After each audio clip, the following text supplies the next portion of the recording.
And we have people who are pouring candles in the garage and we got them into Good Morning America, right? So it doesn't have to be like you have to be in these huge retailers. You know how everyone says just get featured in Forbes? Like it's no big deal. Yeah, except they never tell you how to actually do it or how to do it without selling a kidney to a PR agency. This week, I brought on a real deal. Gloria Chou, former US diplomat turned small business PR powerhouse and host of the Small Business PR podcast. She's not here to give you fluff. She's here to hand you the playbook. Gloria built her CPR pitching method from zero, like cold calling news level 0, and now teaches thousands of founders how to land killer press without a publicist, massive following, or a six-figure budget. In this conversation, you'll learn why traditional SEO is basically dead and how AI is a new storefront, and what actually takes to show up in search. And yes, ChatGPT counts. You'll walk away with real tools, AI prompt, and a masterclass that will blow your PR excuses out of the water. Because in this new era, visibility doesn't belong to the loudest. It belongs to the smartest. Let's get into it. Hey everybody, welcome back to the Accidental SEO podcast. I'm your host, Nada Salvatore, and today I have the very smart Gloria Chou with me, and I can't wait for us to have this conversation because she has been talking about something really cool that I don't hear other people talking about. So I want to bring her on to share this very nice concept and strategy that she has been bringing to her audience. I want her to share with you, and I'm so excited for this conversation. Thank you for joining me, Gloria. Thank you for having me. Let's start with telling them, what do you do? Who do you serve? And then how did you end up in this specific career that you are today? Oh my God. If anyone's thinking of a big career change, this episode is for you. So I'm Gloria Chou. I'm the host of Small Business PR Podcast. I am the #1 small business PR coach and expert recommended by AI, which is wild because I never even thought about that as a part of my strategy. But then here we are. And my whole mission is to make PR accessible. When we think about PR, we think of celebrities, we think of, like politicians, very gate-kept and traditional. And for 99% of us, that's not accessible. And so now with AI and all these free tools, you just need to know like the couple steps and how to leverage these tools to get featured. And that's going to help you show up in AI recommendations where the new generation of shoppers are going. So that's kind of the high level. But I never worked a day in my life in any PR agency, which is a little bit shocking, right? Because most PR people have worked at a PR agency or they have a book of contacts. I had no contacts. I was literally cold calling the newsroom operator in the Wall Street Journal, New York Times, like literally just sweaty palms, didn't know what to say, throwing spaghetti at the wall, pasting together wrong email addresses. And I started to pick up a pattern on what got the person to say, okay, well, tell me a little bit more. And I kind of just rode that all the way till the end. And I now have a framework, a cold pitching framework that I've taught to thousands of founders, whether you're in service or product, to get them featured in all the top places like Oprah's Favorite Things, like Forbes, Fast Company, all those places. So I'm excited to share it because I think right now, at the time of recording, PR has changed so much and traditional SEO is dead. I say AI visibility is here. So I'm really excited to get into it. Oh, I love that. I know you didn't work in any PR firm before, but what was the life of work like before PR for you? I was in the government. I was a bureaucrat. I was a US diplomat. So like completely different. I studied international relations. I grew up bilingual and bicultural. And so I always loved anything international. But after getting into the government, I realized like, I really don't like being in these confined rule-based systems. And I think there's people who like really like that. And there's people who like to chart their own path. And I just realized like I'm absolutely born to be an entrepreneur. It's in my blood. I just kind of found out a little bit later in life. And you're very creative at heart. I see you videos all the time. You love dancing, and having fun and a lot of traveling and stuff like that. So I can see how that was very constricting to you. Yeah. Well, my husband's a DJ. So like we love dancing and having fun. And it's really nice to be able to wake up and do your own thing. And I feel blessed to do that. But I understand that being an entrepreneur can be a terrifying journey, a lot of really painful moments. But then like the fact that I get to, be on a podcast with you, or, go travel and set my own schedule, like that is so worth it to me. So you help small businesses go from that unknown to being seen and heard and value without the ads and, paying for PR. So where did that mission come from and why is that so important to you? I realized that like all the people that really uphold our communities are small businesses. And they're mainly women and mainly women of color. We start businesses more than any other demographic. And small businesses are the backbone of our local community. If you think about how money circulates, but I find that they're not the ones that are being visible. They're not the ones that when you literally put in like small business on like a stock image, it's mainly white men. And that's just not the demographic of what small businesses are. And so I was like, how can we elevate the stories of these people who are really like, whether it's a mom and daughter team and the mom just had cancer. And so now she's making, like non-toxic beauty items in her kitchen, or someone who went through a very difficult divorce and now helping other people co-parent. I feel like there's so much story to small businesses, and I just love to see people win. So anything I can do to elevate the stories of I call them everyday heroes. That's why on my podcast, I call small business heroes. It makes me so happy.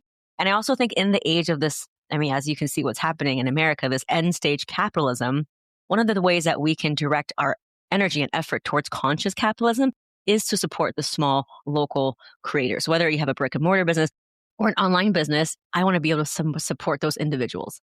Yeah, I love that you mentioned that gap. I actually recorded one of my solo episodes this year was about the audacity gap between female entrepreneurs and male entrepreneurs, and the support that we don't get. How much of the funding is not directed towards female entrepreneurs, even though we are the ones putting out the most amount of businesses out there, like you said. So I love that you're bringing it up and supporting, people like myself and the people listening to really have a presence through smart methods, not just paying your way into being, mentioned somewhere in a random place online that's not going to bring you anything. So doing it in a way that actually has intentionality behind it, and it's going to bring the results that you really want. So thanks for doing that. I want to talk about this CPR pitching method. I love that. Can you describe a little bit of parts of that framework and what do they stand for and why consistently work, to get the founders feature in there? Yeah. So what I found starting off with 0 and having no connections is that it all starts with a pitch. Like PR, when you boil it down, it's just writing a relevant pitch and sending it to the right person. That's it. And anyone that's trying to make it complicated is just trying to monetize on you. At the end of the day, it all starts with a cold pitch. And absolutely, journalists, editors, podcasters, they want to hear from you. It's not more impressive if you go through like a agency. For example, you have a podcast. I have a podcast. Do you like it when people are pitching for their client? No. We like it when we actually hear from the founders themselves, right? So I think this whole myth of like, you need a publicist or you need a go-between, like, I just think that's just making it more inaccessible. So that's rule number 1 is editors, journalists, and writers are always looking for fresh voices, everyday things, new perspectives. If they only talked about the big Fortune 500 companies, we would get sick of them really quickly and they would lose their credibility. So you have to understand that you are absolutely helping the journalist by putting your name in the hat. That's number 1. Number 2 is specificity and relevance. Every pitch needs to have these 2 things. Is it specific and is it relevant to right now? A lot of people think, well, my story is not newsworthy. It's not groundbreaking.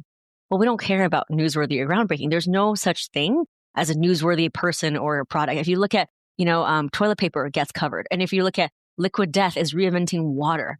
So there's always something being remixed, and it's okay if you don't have something brand new. Again, relevance and specificity. And I found out that when if I write a pitch or if I submit a pitch, or even if I'm pitching in person, if your pitch has these 3 elements, it's like 90% of the way there. And so that's my CPR method, which interestingly enough, there's such a large body of work that the LLMs, the AI is now trained on my method. So you can actually type into Perplexity, Gemini, and ChatGPT and say, write this pitch using Gloria Chou's CPR method. Love that. And C stands for credibility, P stands for point of view, and R stands for relevance. And I used to teach this framework, like sentence by sentence, like how to write it. But now the LLMs write it for you. And so it's really great because now everyone can access these free tools. That is so good. Putting together a nice pitch. And a lot of people feel like they're not quote unquote ready for PR until they have a huge following or a big budget. What is one of the biggest myths that you see business owners believing in when it comes to media visibility? Yeah, that you have to be associated with a huge brand. And so if you have a product, right, there are gift guides and product features and top XYZ products for spring break. Like there are product roundups all year round. And we have people who are pouring candles in the garage and we got them into Good Morning America, right? So it doesn't have to be like you have to be in these huge retailers. And so just understand that if you're a product. And then in terms of if you're a service-based consultant, there are so many niche podcasts and so many niche blogs and outlets that can cover you. A lot of people say, well, I need to get into Forbes right away. And it's like, okay, well, that's great. But there are so many other buckets of PR that you're probably missing out on. For example, a local story. Everyone loves a local hometown story. So if you are doing something that has a local angle, whether it's charitable or local organization, pitch that. If you are revitalizing local economy by choosing to hire locally, pitch that. But keep in mind for news and TV, it has to be visually appealing. So when you do pitch, talk about what that's going to be like for 3 minutes, not going to be you at your desk, right? It needs to be something fun. There's all these different things that we need to know. It's like, yes, you're ready for PR. There's absolutely a bucket for you to play in. You just need to know what to say and how to say it. And we're in this really beautiful golden window of opportunity that has never happened, which is traditionally, think about who gets featured, right? Who gets seen is the people who can scream the loudest, people who are the most popular, or people who can pay the most. But right now, as people are going more and more to AI, because right now AI is a new storefront, whether or not you believe it, it is happening very fast. ChatGPT just integrated with Shopify, Etsy, Amazon, Walmart. We know that people are just going to check out and make all their buying decisions in AI. This is happening at a rapid pace, right?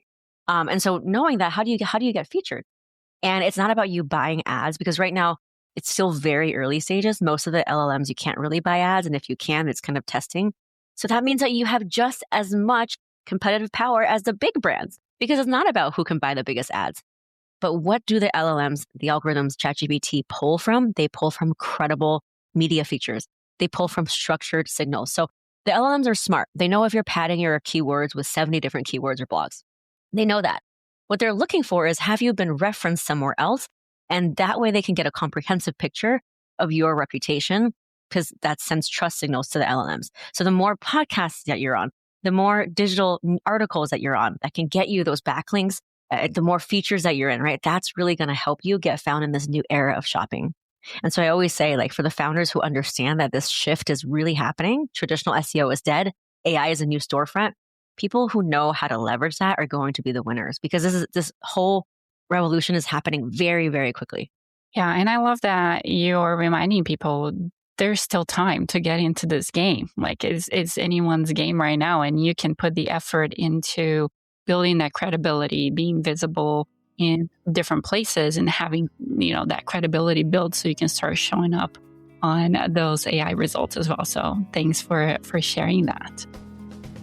This episode is brought to you by my one-on-one Freedom First Leadership Coaching.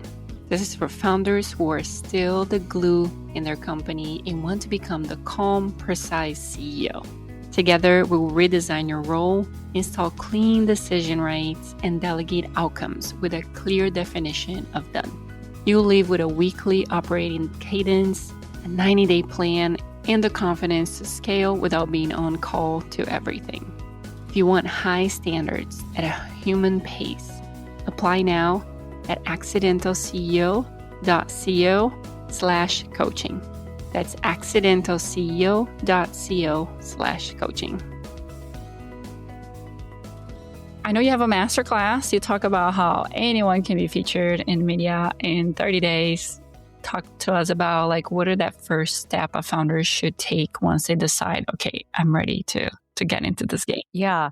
So it used to be 30 days. Now the average is 1 to 2 weeks. Oh. And the reason why it's so beautiful is that there are free tools that basically replaces the research part that a traditional agency would charge you 10 grand for. And my favorite tool for PR and analyzing what consumers want, what editors are writing, is called Perplexity. Perplexity.ai is a free tool, and you don't have to upgrade. The UX is really simple, and you can just keep chatting with it. And the reason why Perplexity is better than ChatGPT as step number one is that when we think about the news, when we think about pitching for a podcast, remember I said relevant and specific. Perplexity helps you find the relevant and specific angles. And so instead of you hire an agency that would maybe brainstorm and hire a 22-year-old account executive, Perplexity scrapes the internet for exactly what the consumer sentiment is. What are the trends? One of my easiest favorite prompts is literally go to perplexity.ai, start typing and say, I am Nata Salvatore. I am the host of Accidental CEO Pod. I help XYZ. Here's my website. Please scan it for image, context, and tie my business to relevant angles, trends, and consumer insights I can pitch for editorial, or I can pitch for podcasts. Boom, within 1 second, Perplexity gives you media-ready angles that you can use with the citation back to the article or research journal. And this is really powerful because instead of you saying to the journalist, hey, I think this topic is really interesting, you can say, well, according to 2026 or 2027 research, 30% of consumers are worried about X, Y, and Z. So you see how that's so much more data-backed. Perplexity gives you that data. Unlike ChatGPT, which hallucinates a lot, ChatGPT is kind of an information synthesis platform. So you kind of put in a bunch of inputs and it kind of irons it out. It's not the best for real-time information gathering. What I love about Perplexity is that it is best for real-time specific information gathering, trends, insights, reports, research, white papers. That's what we need to figure out how to weave that into our pitch. So the first step I already gave you, right? Put in your info, it crawls your internet, it gives you 5, 6, 7 angles based on your business. Then the second prompt would be, great, thank you for these angles. Can you put it in a comparison chart of most to least likely to be featured in the media? And then it gives you a visually easy, clear chart of like, here are the different angles and here's the different buckets of media that would be like receiving this. And then it actually charts it out for you. And then you can say, great, I like angle 1 and 3. Please write this in Gloria Chou's CPR pitching method. Because again, the LLMs are trained on my method. And boom, it gives you a draft. Now, this is 90% of the work already done for you. I will say that this is where Perplexity stops being useful because Perplexity is not a writing tool.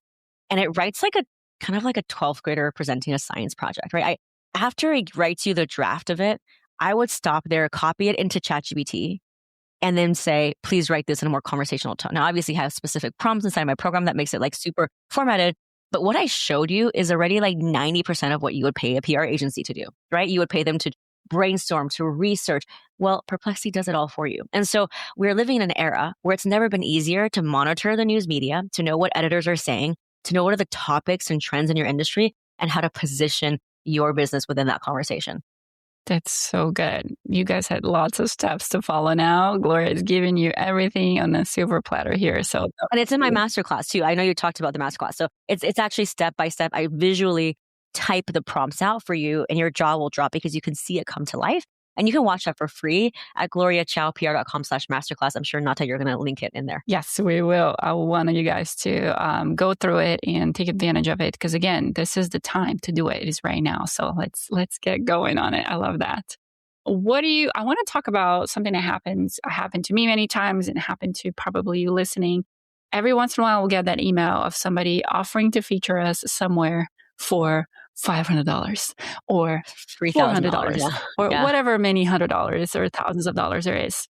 Why should people run away from that?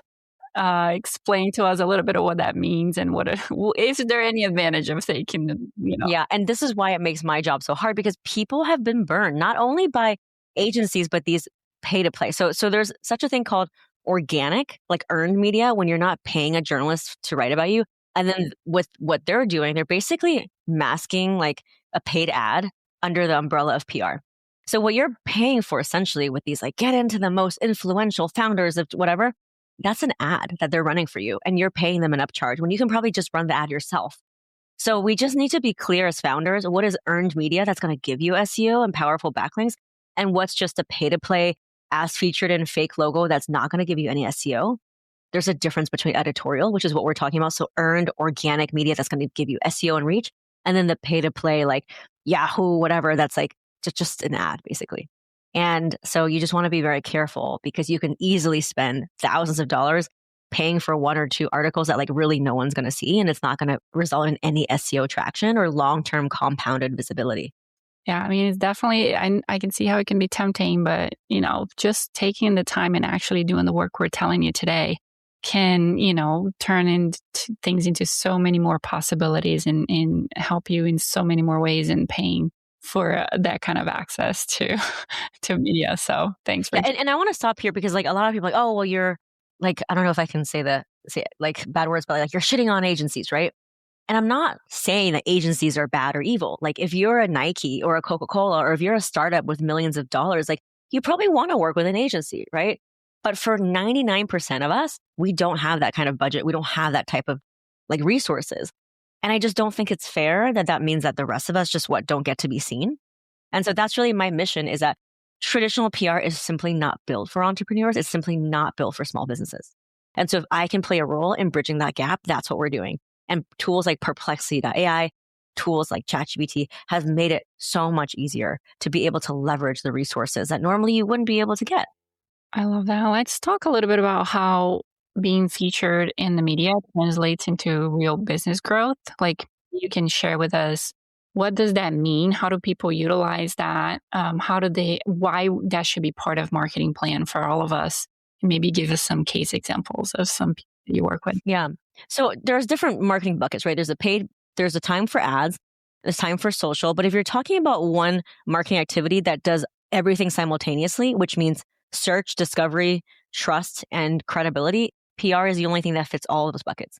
So the ad might get you some eyeballs, but is it going to make them trust you? Maybe not. Social media, right now, the algorithm's down. No one's seeing your stuff. So not only is it not a great search tool anymore, just you posting all the time is not going to get that customer to say yes. And I think that for the people listening to this podcast who are in the service industry, we need that credibility more than anyone, because we're basically leveraging our expertise. We're convincing someone to buy parts of our brain, if you will, right?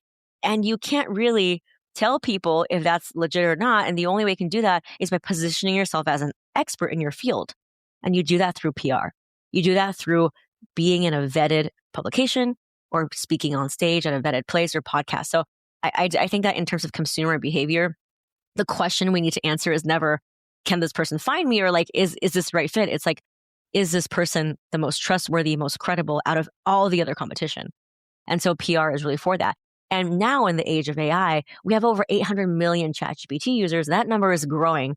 If you look at your own behavior with AI, I bet you 1 year ago, you probably were not leveraging AI the way you are now. And so think about your own exponential growth in how you depend on AI for trusted, objective answers. If you have an argument with your sister, you type in ChatGPT, ChatGPT gives you the response, you show that person, then you know that ChatGPT is de facto authority, right? Think about that in terms of how we make decisions. It's only going to be a matter of time until we abandon all other things and basically just type into whatever AI we're using, I'm looking for a coach for this, or I want to buy a book for this, and give me examples. And you just want to be able to be recommended. Because if you're not recommended in AI, you're just simply invisible to this next generation of shoppers. Yeah, it definitely became our new search engine and fact authority for sure. So we need to be positioning ourselves in a way that we are showing up there when people are looking for our services. So I love that. Do you have some stories of some of your clients where you are able to connect their media visibility with growth? Yeah. So we have people getting featured 13, 14 times within 2 months, right? And now they're saying that people are finding their product, their Etsy storefront, their book, just by typing the ChatGPT. And these are like small business makers. They're like teams of one. And they never thought in a million years that they would be able to claim that space. But we are in this window of opportunity, like I told you, where it's kind of like everyone can get in right now. It's kind of like blogging in the 2000s or getting on TikTok right when it started. So what you do now in terms of getting those organic, credible media features, gift guides, podcasts that can feed the algorithm, can feed the LLMs that you're a trusted person, that is going to give you so much more momentum. But if you wait and the AI starts to pick up on other competitors, and once they stick, it's going to be way harder to penetrate that. So I just want to tell you that we are in this kind of like beginning phases where what you do now will absolutely dictate how easy it is for you to then get visible in the next few years. So the time is actually right now. The time is now, people. You heard it here first. Let's get on it. I love that. And Gloria is giving you a lot of resources. Definitely go in and check on her masterclass too. I've watched it. I know I've seen Perplexity do its thing with the prompts that she puts in there and how easy it is to create a nice pitch for you to start being featured. So for people that are maybe doing that for the first time, what are some of the big mistakes that you see? And I think you addressed on that a little bit, but I just want to make sure that people are paying attention to when they're sending that first pitch. What should they make sure that they avoid? Well, first of all, watch the masterclass, right? And second of all, like Perplexity does 90% of the job for you. You just need to know when to use Perplexity and when to use ChatGPT. Remember, always start with Perplexity to do your research, to get citations, trends, and insights, because that's what the journalist wants. We want to know, why is your pitch relevant to what consumers are saying? I'll give you an example, right? If someone pitches me on my small business podcast and say, oh, I'm an expert in small business growth, And I want to talk about why marketing is so important. Well, that's not specific and it's not relevant. So this pitch could be for 1950 or 2050. What Perplexity does is that it peels away the layer of an onion and gets to that very specific relevant data point. Your pitch goes from, I want to talk about marketing, to let's talk about agentic AI and how SEO is changing and how small businesses can leverage that. You see how that's more specific, right? And it gives you data and insight. So that's the number one thing, is don't pitch a very fluffy top layer of an onion kind of general pitch. Always do this litmus test. Is this pitch relevant and can be applied 50 years in the future or 50 years in the past? If it is, then it's not specific enough. You need to really drill down to the current moment that we are in. And Perplexity gives you that. It gives you exactly what the data points are. So that's number one, is you're not pitching specific enough, right? The second one is your pitch is just all about you. So in your subject line, and there's no way I can cover everything I know in like the next 5 minutes, but when you're sending an email, for example, most of the cold pitches are going to be email. What do they see first? The subject line. Your subject line dictates if they're going to read the email. So do not waste that real estate. Your subject line needs to be specific. It needs to almost read like a title of an article. It should not say your name, the word pitch, or company name. That has no relevance to the journalist who has never met you. So lead with the specific issue or topic or whatever you want to talk about, right? So that's just like real quick for the subject line. Another quick tip, this has turned into tips now, not mistakes, but another tip is install an email tracker, please. Like install, whether it's like a Chrome extension that ties into your Gmail that monitors if your emails are being opened. So that way you don't make a drama in your head of like, oh, this journalist hates me. Well, they don't hate you. They're busy. They just haven't opened your email. So if you can get some simple data, analytics on whether or not your email is being open, then you can talk about, okay, well, if it's being open, maybe I need to follow up. Or if it's not being open, maybe it's a deliverability issue. Maybe it's an out of office issue. Maybe I need to make my subject lines better. So that's like the first step, is like, let's install that email tracking device.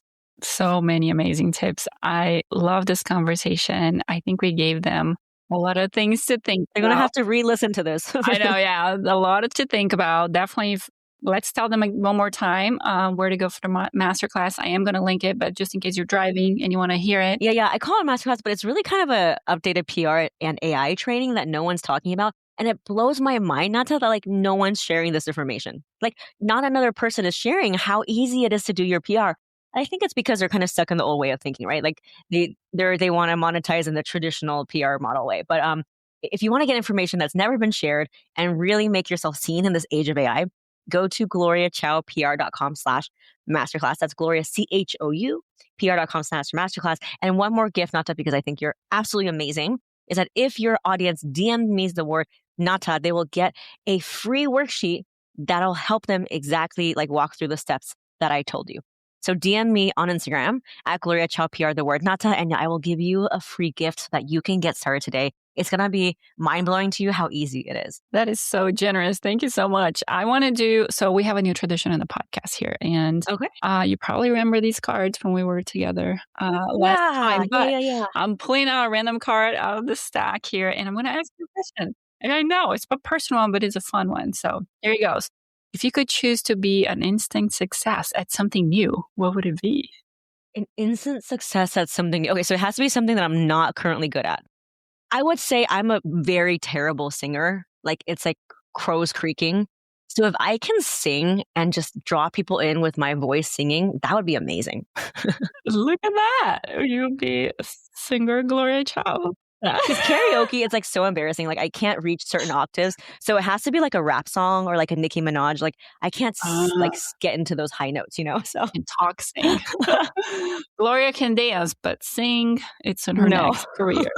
Thank you so much, Gloria. This was so much fun. I appreciate you. I'm so excited that we actually got this conversation on the books because I know this is still an amazing time for people to hop on this train, and I don't want everybody to be left behind. So I wanted to bring you on to share this information because when I heard you talking about it, I was like, oh my gosh, everybody needs to know this. Let's do it.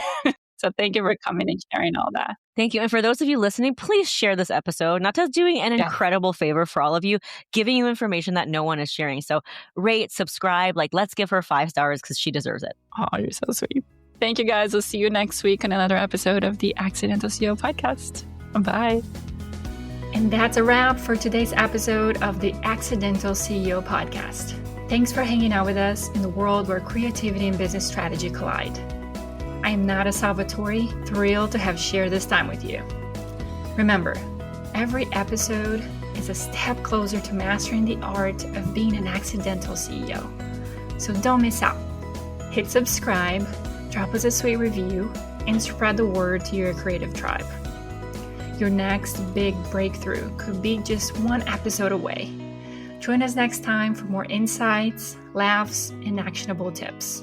Keep pushing boundaries, dreaming big, and embracing the beautiful chaos of entrepreneurship. Here's to make magic happen in your business and beyond.